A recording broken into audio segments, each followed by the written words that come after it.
আসসালামু আলাইকুম প্রিয় দেশ ও প্রবাসের ভাই ব্রাদাররা, আপনারা হয়তো মনে আছে যে শিপনের যেই ঘটনাটা, শিপনের চিকিৎসার জন্য আমরা যে টাকা উঠাইছিলাম আপনাদের কাছ থেকে, আপনারা যথেষ্ট সহযোগিতা করেছেন এবং প্রথম পর্যায়ে প্রথম অপারেশনের সময় একটা বাটি আর কি বসানো হয়েছে।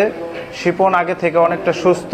আজকে আবার আরেকটা অপারেশন, মানে দ্বিতীয় যে বাটিটা, ওই বাটিটার অপারেশন। আমরা 5 জন আজকে আসছি ঢাকা থেকে, এই দেশে থেকে ঢাকা আসলাম। শিপনকে আমরা এইমাত্র ওটি রুমে ঢুকাইয়া দিলাম, ঠিক আছে? সবাই শিপনের জন্য দোয়া করবেন। আর আধা ঘন্টা পরেই শিপনের আর কি দ্বিতীয় বাটির অপারেশন করা হবে। আর শিপনকে যারা সাহায্য সহযোগিতা করেছেন তাদেরকে অসংখ্য অসংখ্য ধন্যবাদ এবং কি তাদের জন্য অচিন্তন ভালোবাসা রইল।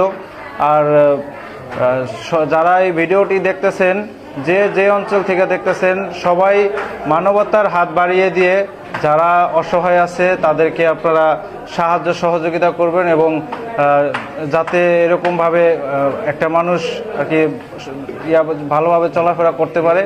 আর সব কিছু মিলাইয়া আমাদের সবাই অক্লান্ত পরিশ্রম করছে। হাসান ভাই অনেক পরিশ্রম করছে, দেশ বিদেশে অনেকের কাছে থেকে টাকা আর কি ফোন দিয়া আনছে বা বলছে, হ্যাঁ, টাকাটা কালেকশন করছে বা সব কিছু, হ্যাঁ, অনেক অনেক অনেক চেষ্টা করছে। আর সবাই চেষ্টা করছে। আমরা মূলত প্রথম থেকে শেষ পর্যন্ত ছিলাম।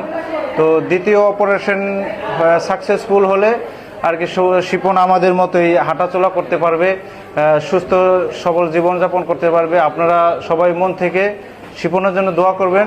শিপন অপারেশন থিয়েটারের ভিতরে আছে, আমরা নিজেরাই আর কি ভিতরে ঢুকাইয়া দিছি।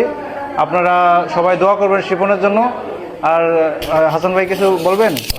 আচ্ছা, ঠিক আছে, তাহলে সবাই ভালো থাকবেন আর সবাই বেশি বেশি দোয়া করবেন এবং ভিডিওটি শেয়ার করে সবাইকে দেখার সুযোগ করে দিবেন। আসসালামু আলাইকুম।